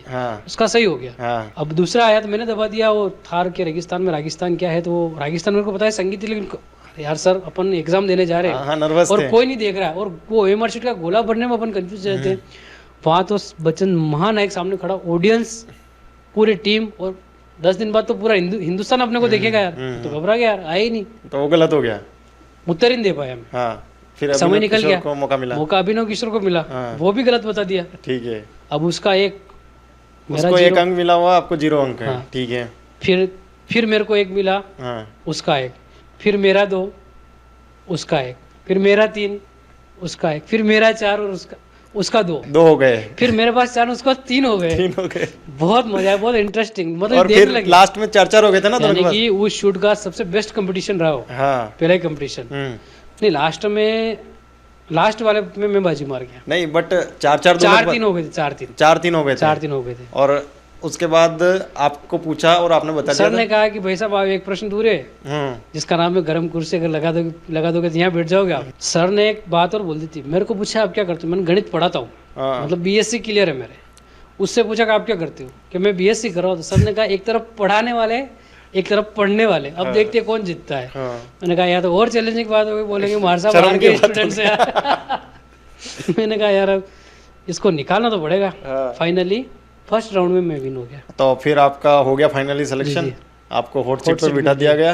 तो 5 क्वेश्चन तो आप जल्दी 5 के खेल ही चुके थे। हाँ, तो 10,000 रुपए में वहाँ जीत चुका। 10,000 जीत चुके। 6वां क्वेश्चन आपके सामने अमिताभ बच्चन सर जो है वो रखते हैं जी। क्या मोमेंट था साहब?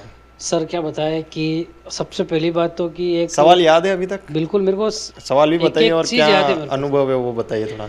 प्रश्न था ये कि वर्ल्ड कप के फाइनल में अंतिम ओवर किसने फेंका था। हाँ, तो इसको तो कौन भूल सकता है, वो सूर्य कुमार यादव का कैच, ओके ओके वो हार्दिक पांड्या की गेंदबाजी। हाँ स्पोर्ट्स कमजोर है, क्रिकेट खेलना नहीं आता मेरे को, हाँ और देखने का बहुत इंटरेस्ट है। अच्छा तो लास्ट स्थिति ये हो गई थी यार, इंडिया हार रही है, पर देखा एकदम कि यार वो क्लासन वगैरह का विकेट हो गया है। मैंने कहा आप मैच देखते हैं, तो वो लास्ट ओवर ही मैंने देखा था। अच्छा, और किस्मत प्रश्न से। ही किस्मत से आया, लास्ट ओवर किसने फेंका। चलिए, बट डिमेन सर को कहा मेरे बर्थडे के दिन, ये मुझे याद है, सर ने कहा कि वो सूर्य कुमार यादव ऐसे कैच सदियों में कोई लेता है।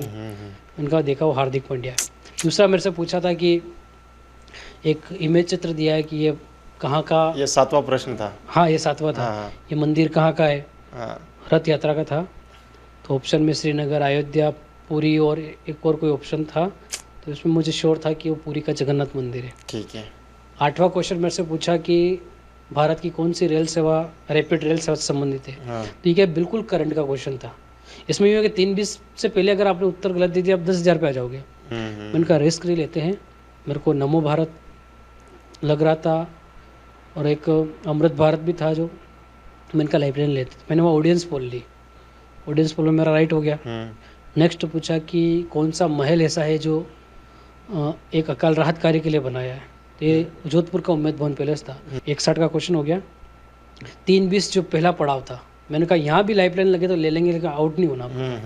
वो प्रश्न था कि सिंगापुर की जो 4 ऑफिशियल लैंग्वेज है, उसमें से भारत की कौन सी लैंग्वेज शामिल है। ठीक है। तो एक्चुअली क्या, इसको मैंने पढ़ा था, मैं गर्मी में जब करंट अफेयर पढ़ रहा था, तब उस समय मैंने ऐसी न्यूज़ पढ़ी थी कि तमिल मूल का कोई व्यक्ति सिंगापुर में प्रेसिडेंट बना। तो अगर कोई तमिल कम्युनिटी का बन रहा है तो 100% तमिल कम्युनिटी ज़्यादा है, और तमिल कम्युनिटी ज़्यादा है इसका मतलब तमिल बोली जाती है। ऑप्शन में हिंदी था, मैंने कहा हिंदी तो हो नहीं सकता है। मराठी था, मैंने कहा मराठी भी साइड में। अब बांग्ला से मैं कंफ्यूज में हो गया। मैं कहा सिंगापुर के नज़दीक वो बांग्ला भी पड़ती, बांग्लादेश है अपने पश्चिम बंगाल। मैंने कहा ऐसा तो नहीं, ये लोग वहाँ पहुँच गए। मैंने कहा तमिल बोली तो जाती है, तो भी वो व्यक्ति वहाँ राष्ट्रपति बना है। लेकिन मैंने कहा 3:20 का मामला है, रिस्क नहीं लेते हैं, इससे ऊपर जो होगा देखा जाएगा। फिर मैंने यहाँ वीडियो कॉल ए फ्रेंड ली। वीडियो कॉल ए फ्रेंड में क्या होता है कि अपना सिलेक्शन होने के बाद उधर से मुंबई से कॉल करते हैं, और वो बोलते हैं कि आपकी लाइफ लाइन के लिए जो सुविधा, उसके अकॉर्डिंग आप 3 लोगों के हमें नाम दीजिए, उनका एड्रेस, उनका फ़ोन नंबर, उनकी एजुकेशन और आपके रिलेशन में क्या लगते हैं वो सब दीजिए। तो मैंने अपने प्रतापगढ़ से एक टीचर है हिमांशु जी मोड़, आपके दोस्त हैं वो? मेरे दोस्त है। मेरे साथ ही सर्विस लगे थे वो। उनका नाम दिया था क्योंकि ज्योग्राफी भी अच्छी उनकी, नेट वेट कर रखा उन्होंने, 2nd ग्रेड साइंस है। मैंने कहा आर्ट्स का भी क्लियर है, इनका साइंस का भी क्लियर है, तो कहीं के उसका बेनिफिट मिलेगा। एक मेरा स्पोर्ट्स बहुत कमज़ोर था, बहुत ही कमज़ोर। स्पोर्ट्स में एक भिलवाड़ा के एक्सपर्ट है, मेरे फ्रेंड ही है, मुरली जी जाट, काफ़ी क्रिकेट का अच्छा नॉलेज रखते हैं। तो स्पोर्ट्स के लिए मैंने उनको दिया। और बाकी ये बॉलीवुड इंटरटेनमेंट, ये भी मेरा, और थोड़ी पॉलिटिकल भी मेरी कमज़ोर है। तो पॉलिटिकल और इनके लिए झुंझुनू से एक सर थे, तो इन 3 लोगों से केबीसी टीम कांटेक्ट कर लेती पहले ही, और बोल देती कि आपको शूट पे रहना है। चलिए। अब जैसे ही मैं हॉट सीट पे गया, केबीसी टीम ने इनको वहाँ जोड़ दिया था कि आपका बंदा हॉट सीट पे पहुँच गया, जब तक गेम खेले आप तब तक जुड़ के रहना। वो मेरे को तो नहीं देख सकते, लेकिन वो टीम वाले उनसे बराबर कम्युनिकेशन में रहते। मैंने हिमांशु जी को कॉल किया। आपने हिमांशु जी को लाइन पे लिया? हाँ। आपको भरोसा था कि ये सही जवाब दे पाएंगे? हाँ, मुझे लगभग 80% श्योर था हिमांशु की तरफ से उत्तर आ जाएगा। 80% में उस प्रश्न में भी श्योर था, लेकिन फिर भी मैंने कहा सर को मुझे बिल्कुल नॉलेज नहीं है। चलिए ठीक है। हिमांशु जी ने कहा कि 80% श्योर हूँ इसमें तमिल राइट है। अच्छा, उन्होंने भी जब कहा, लाइन पे लिया गया है ना। मैंने कहा आप वक्त ज़ाया नहीं करते हैं, और इसको राइट करते हैं। मेरा वो प्रश्न राइट हो गया। 3:20 का पड़ाव मैंने पार कर लिया। उसके बाद एक नया सिस्टम आया, सुपर संदूक। सुपर संदूक का मतलब ये होता है कि 90 सेकंड में बच्चन सर आपसे 10 प्रश्न पूछेंगे। 90 सेकंड में उत्तर देना, प्रश्न भी देंगे और ऑप्शन भी देंगे। इसमें अगर 10 के 10 राइट कर देते तो बच्चन सर उनके घर पे साथ में डिनर करवाते। फिर इसमें एक सिस्टम हो रहा है कि कम से कम एक प्रश्न के आपको 10,000 मिलेंगे। अच्छा। तो 10 प्रश्न के 1 लाख हो गए। अगर आप कम से कम 5 प्रश्न के उत्तर देते 50,000, तो या तो चाहो तो 50 से ऊपर 50, 60, 70, 80, 90, 1 लाख जो भी जीत रहे हो, तो उनको वापस आप उसी केबीसी को जमा करवा के आप जो आपकी जो लाइफलाइन गई है, जो 2 लाइफलाइन चली गई, उसमें से कोई भी एक लाइफलाइन जीवित करवा सकते हो। और अगर आपको जीवित नहीं करवाना तो वो पैसे अपने अकाउंट में डलवा दो। ठीक है। और अगर आपने 5 से कम के उत्तर दिए तो आपको अकाउंट में डलवानी पड़ेंगे, 40,000 में आपको लाइफलाइन नहीं मिलेगी। लाइफलाइन नहीं मिलेगी, लाइफलाइन मतलब का मूल्य 50,000 से लाइफलाइन की ऊपर। कीमत थी 50,000 रुपए। 50,000 से ऊपर 60 भी देते 60 जमा होंगे, मिनिमम 50,000। मैंने उसमें शुरू के ही 6 प्रश्नों के उत्तर सही दे दिए, लास्ट के 4 मेरे को नहीं आए। ठीक है। 60,000 जीत गया। सर ने कहा कि क्या करोगे, मैंने आपके खाते में डाल दी। मैंने कहा बाहर निकालो सर, मेरे को लाइफलाइन चाहिए। लाइफलाइन जीत करी, खैर ये चीज़ उन्होंने शायद हटा दी। मैंने उनको कहा सर 10 के उत्तर देता तो क्या होता। सर ने मेरे को कहा कि मेरे घर पे लंच होता। मैंने कहा सर 6 दिए, नाश्ता ही करवा दो मेरे को घर पे। तो बहुत शाणे हो आप। मैंने कहा हाँ हूँ तो हूँ सर, मास्टर जो हूँ गणित का। ये सारी चीज़ें हुई, पर मेरे से एक बहुत बड़ी गलती हुई यहाँ पे। कोई भी मेरा एपिसोड देखेगा तो वो बोलेगा 100% गलती है। और वो गलती क्यों हुई, वो मैं सबको लग रहा है कि गलती है, लेकिन मेरे साथ सिचुएशन ऐसी बनी थी कि वो मेरी गलती करने के लिए मैं मजबूर था। जो भी सिचुएशन थी वो मेरी प्राइवेसी है। मेरे को जो 60,000 रुपये जमा कराए, उस समय मेरे को ऑडियंस पोल लाइफलाइन जीवित करनी थी। ऑडियंस पोल में 99% उत्तर सही मिलने की संभावना रहती है, तो मैंने वो वीडियो कॉल फ्रेंड जीवित कर दी। और मेरा सबसे कमजोर टॉपिक था स्पोर्ट्स, और मेरे 640 का प्रश्न जापान के स्पोर्ट्स से आ गया कि कौन से युद्ध कला को या कौन से मार्शल आर्ट को जापानी भाषा में जेंटल वे यानी कोमल कला कहते हैं। चलिए, स्पोर्ट्स मेरा कमजोर था। 640 का क्वेश्चन स्पोर्ट्स से आया, वो भी जापान के स्पोर्ट्स से। तो वीडियो कॉल फ्रेंड पे मेरा उत्तर नहीं मिल पाया, तो फिर मैंने वहाँ डबल डिप ली।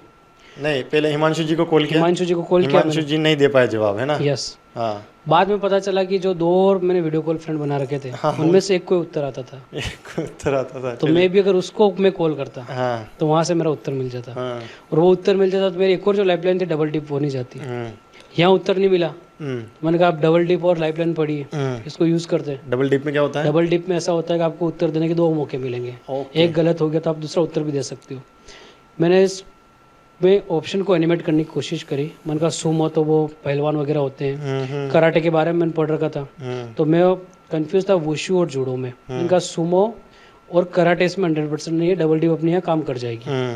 मैं ज़्यादा श्योर था, 60% था वुशु के लिए, क्योंकि जूडो कराटे तो अपन अमूमन पढ़ते हैं, शब्द सुनते आते हैं, तो वुशु हो सकता है। तो मैंने पहले वुशु लोग, नाम से भी थोड़ा कॉमन लग रहा है। वुशु किया, सर ने कहा ये तो गलत है। मैंने कहा अब सही हो जाएगा अपना, क्योंकि कराटे और सुमो नहीं इसमें। मैंने तत्काल बोल दिया जूडो। सही हो गया। तो सही हो गया था वो? बिल्कुल सही हो गया। 640 जीत गया मैं। नेक्स्ट क्वेश्चन, एक और मेरा जो वीक पॉइंट है थोड़ा वहाँ से आया प्रश्न, लेकिन आपके पास अब कोई लाइफलाइन नहीं है। कोई लाइफलाइन नहीं। ठीक है। 1250 का प्रश्न पूछा, थोड़ी राजनीति जैसा था वो, कि पंडित जवाहरलाल नेहरू ने अपनी आत्मकथा किसको समर्पित करी। ये प्रश्न था। ये प्रश्न 12वां प्रश्न, 12,50,000 का। 12,50,000। और मेरे जो भी स्ट्रॉन्ग पॉइंट थे, जो लगभग केबीसी के ध्यान में भी थे कि ये बंदा किस सब्जेक्ट में एक्सपर्ट है। हाँ। थोड़ा उनको नॉलेज हो जाता किस में कमजोर है, किस में बुकलेट भी दे रखी है, आपके जीवन बुकलेट दे रखी है, सब कुछ। तो अभी तक मेरे स्ट्रॉन्ग पॉइंट से कोई क्वेश्चन नहीं आए। हाँ। तो मैंने ये सोचा कि 1250 तक वीक पॉइंट से आ रहे, तो हो सकता है कि अगला प्रश्न 25 लाख का अपने स्ट्रॉन्ग पॉइंट से वो गलत नहीं होगा, बिना लाइफलाइन के अपन खेल जाएंगे। हाँ। बस शर्त है कि 1250 अपने को पार करना। ठीक है। तो जब ये ऑप्शन आया तो मेरे माइंड में एक बार तो ये आया कि नेहरू जी इंदिरा जी को लेटर लिखते थे प्रियदर्शनी के नाम से। उनका इंदिरा गांधी हो सकता है, मैं भी इसमें। पहले ऑप्शन आया मोतीलाल नेहरू, मैंने सोचा बी पे इंदिरा आएगा, बी पे आया कमला नेहरू, मैंने कहा सी पे आएगा, सी पे आया स्वरूप रानी नेहरू, में डी पे आएगा, डी पे महात्मा गांधी आ गया। मैंने कहा बच गए, वैसे तो इंदिरा गांधी आता तो अभी सोचना पड़ता। फिर मैंने तत्काल सर को बोल दिया, मैंने कहा मोतीलाल नेहरू भी नहीं है, महात्मा गांधी भी इसमें नहीं है। सर ने कहा श्योर, मैंने कहा श्योर। अब मैंने कहा सर डबल डिप होती तो मेरे को केवल कमला नेहरू और स्वरूप रानी नेहरू में कंफ्यूजन है, मैं यहाँ बच जाता, पर मेरे पास डबल डिप ही नहीं है। सर ने कहा देखिए महाशय जी, इस पड़ाव पे आके कोई लाइफलाइन नहीं रहती है, सोच समझ कर खेलना। तो वहाँ भी मैंने ऑप्शन एनिमेट किए। मैंने कहा मोतीलाल जी नेहरू जब संविधान बना था, उद्देश्य प्रस्ताव उस समय नेहरू जी के दोनों की नहीं बनती थी, मैंने कहा ये हो नहीं सकता है। तो ऐसे ऑप्शन एनिमेट करते हुए मैंने कहा जो होगा देखा जाएगा, मैंने स्वरूप रानी लगाया। लेकिन इसमें यूँ था ऑप्शन की, जब कमला जी की डेथ हो गई थी ना स्विट्जरलैंड में, तब उन्होंने अपने राइटर को बोला था कि उनकी मृत्यु के बाद कि इसमें एक लाइन लिख दो, कमला इज नो मोर।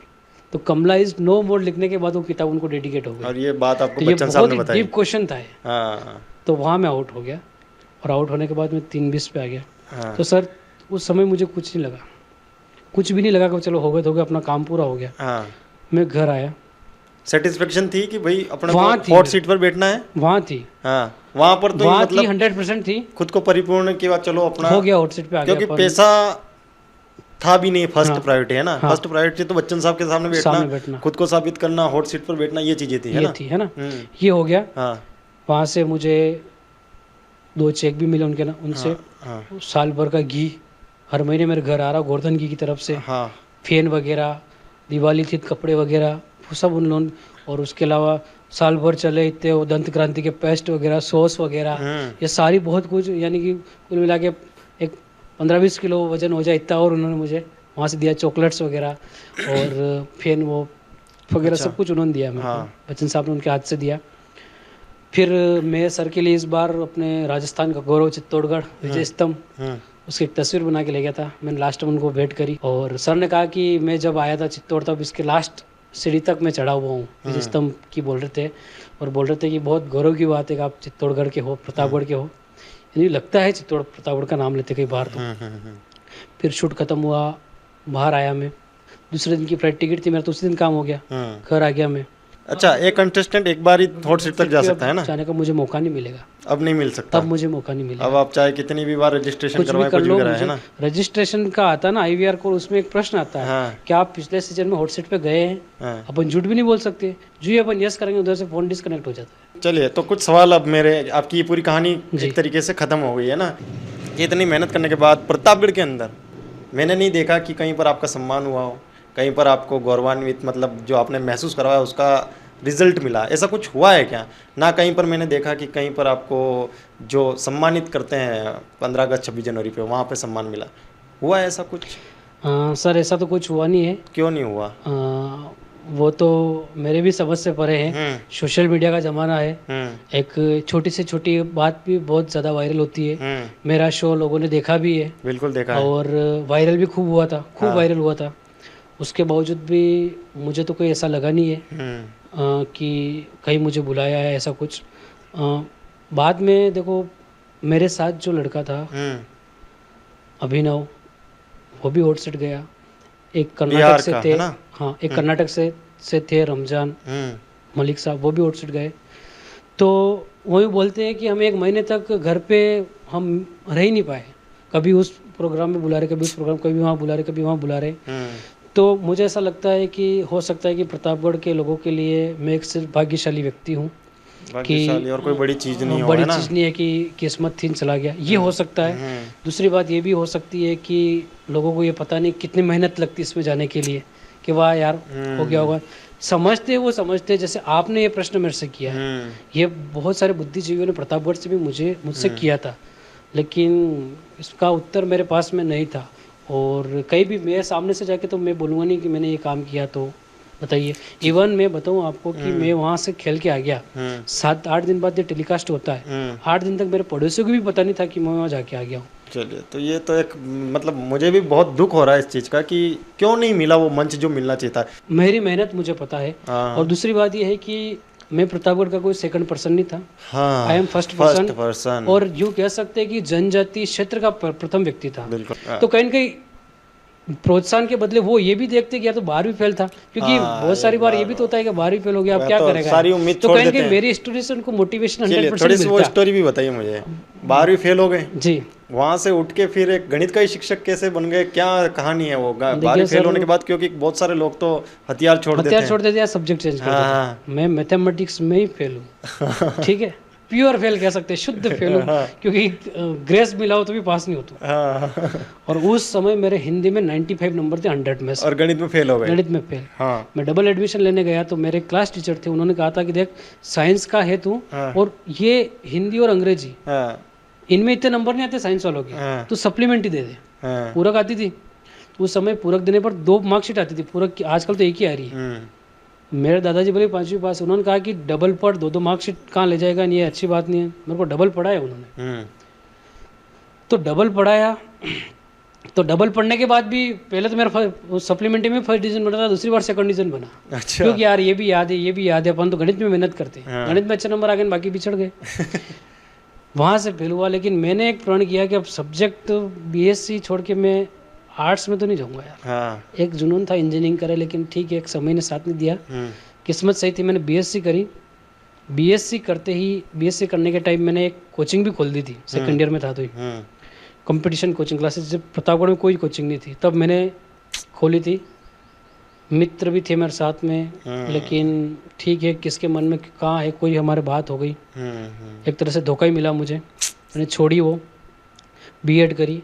और बीएड करती ही मेरा 3rd ग्रेड में सिलेक्शन हो गया। पहली पोस्टिंग हुई घाटल ब्लॉक में। अब मैं 65 किलोमीटर जाना, 65 आना, उसके बाद भी कोचिंग पढ़ाना, बहुत बिजी शेड्यूल था। मैंने वहाँ सर से पूछा कि ट्रांसफ़र कब होगा। वो बोले प्रोबेशन में तो होता ही नहीं ना, आपकी उम्र है उतना, तो मेरे को यहाँ स्कूल में टाइम हो गया है, आप यहीं रहना। मैंने कहा क्या विकल्प है, कि विकल्प ये है कि सीनियर सेकेंडरी की भर्ती उसकी तैयारी करो तो निकल सकते हो। मैंने कहा 3rd ग्रेड में, ये 2nd ग्रेड की करते हैं, तो सब 2nd ग्रेड की तैयारी करने लगा। 10 महीने रान मेरा 2nd ग्रेड में हो गया, और एक ही बार में हो गया, एक ही दूसरी भर्ती में एक ही बार में हो गया। और मेरी सूबी पोस्टिंग हुई थी छोटी साड़ी ब्लॉक में, 4 साल वहाँ रहा। उसके बाद मेरा घर के नज़दीक ट्रांसफ़र हो गया 28 में। जब मैं सूबी रहा तब मैंने छोटी साड़ी में कोचिंग पढ़ाई 5-4 साल तक। और छोटी साड़ी के 30 किलोमीटर के सर्कल में उस समय जिन्होंने ये अपने एसटीसी और बीएड कर रखी थी, उन सबको मैंने पढ़ाया है। तो कोचिंग लाइन में तो मैं कॉलेज टाइम से ही हूँ। और मुझे इस बात का गर्व होता है कि इस कम उम्र में मेरे पढ़ाए हुए बहुत सारे स्टूडेंट स्कूल में पढ़ा रहे हैं, थाने में पुलिस में है, कोई पटवारी है, कोई क्या है, तो कहीं न कहीं ये गर्व भी होता है। ये मतलब आपने साबित कर दिया कि सिर्फ भाई फेल हो जाने से या एक बार असफल होने से कुछ नहीं होता है। असफलता है एक चुनौती है, इसे स्वीकार करो। असफलता एक चुनौती है, इसे स्वीकार करो। कमी कहाँ रह गई देखो और सुधार करो। क्या बात है। क्या केबीसी में जाने के लिए पैसे लगते हैं? ये आप ही का प्रश्न नहीं है, ये अमूमन उन सभी का प्रश्न है जो केबीसी के लिए ट्राई करना चाहते हैं या ट्राई नहीं किया है। तो मैं आपको बता दूं कि केबीसी में जाने के लिए किसी भी प्रकार का कोई शुल्क नहीं है, बिल्कुल निःशुल्क है। लेकिन ये आजकल साइबर क्राइम बहुत चल रहे हैं। केबीसी के नाम से लोग साइबर क्राइम वाले कॉल करते हैं कि आपका सिलेक्शन हो जाएगा ना, आप 25,000 जमा करवा दीजिए, 50,000 करवा दीजिए। तो उस मंच से बच्चन साहब भी बार बार बोलते हैं और केबीसी वाले साफ बताते हैं कि हमारा कोई शुल्क नहीं है। तो मैं सभी दर्शकों को आपके चैनल के माध्यम से बताना चाहता हूं कि बिल्कुल 1 रुपया भी किसी को कहीं से कहीं तक देने की ज़रूरत नहीं होती है। ये बिल्कुल निःशुल्क है, 5 पैसा भी नहीं लगता है इसमें जाने के लिए। अक्सर रियलिटी शो जो होते हैं उनके ऊपर एक सवाल उठता है कि शो जो है स्क्रिप्टेड होते हैं, क्या केबीसी स्क्रिप्टेड होता है? देखिए सर, मैंने मेरी पूरी स्टोरी में बताया कि जब मैं तैयारी कर रहा था उस समय तो मुझे भी लगने लग गया था कि केबीसी इनके वालों को ही लेते हैं। मैं तो जाके आ चुका हूँ। केबीसी की एक नस मुझे पता है, यानी कि कह सकता हूँ कि एड़ी से लेकर चोटी तक मुझे पता है। मैं हॉट सीट पे खेल के आ चुका हूँ। इसमें जो भी टीवी पे दिखाया जाता है, इसमें 1 मिनट तो छोड़ो, 1 सेकंड का भी स्क्रिप्टेड नहीं होता है। क्या केबीसी का कोई सिलेबस होता है? सर देखिए, तैयारी मैंने बहुत ज़्यादा करी है, लेकिन ये विडम्बना कि इसका कोई सिलेबस नहीं होता। अगर इसका कोई सिलेबस होता तो मैं एक भी टॉपिक नहीं छोड़ता। ऑडियंस में कैसे जाए, वो शूटिंग कैसे देखे, ऑडियंस में सिलेक्शन कैसे होता है? मेरे दोस्तों का भी ये सवाल था कि वो खेलने वाले भी उनके होते हैं, देखने वाले भी उनके होते हैं। इसमें ऐसा नहीं है। प्ले स्टोर से एक ऐप आता है, दासू ऐप, उस पर केबीसी का शूट का भी वो 15 दिन पहले अपडेट हो जाता है। और उसी ऐप पे ऑडियंस के टिकट के लिए लिंक आता है, उस पर क्लिक करके अपने को अपनी सीट बुक करवानी होती है। जो जल्दी करेगा उसको जल्दी मिलेगी। ऑडियंस में जाने का भी 1 रुपये का खर्चा है, कोई पैसा नहीं लगता है। बिल्कुल पैसा नहीं, आपका आने जाने का किराया आपका है। वहाँ एंट्री करने का, आपको गेम देखने का कोई 5 पैसा भी चार्ज नहीं है। और सबसे बड़ी बात यह है कि वहाँ जाओ, उसको एंजॉय करो। बच्चन साहब ऑडियंस से मिलते हैं, उनके साथ फोटो क्लिक करवा के आओ। कुछ भी 5 पैसा का भी इसमें चार्ज नहीं लगता है।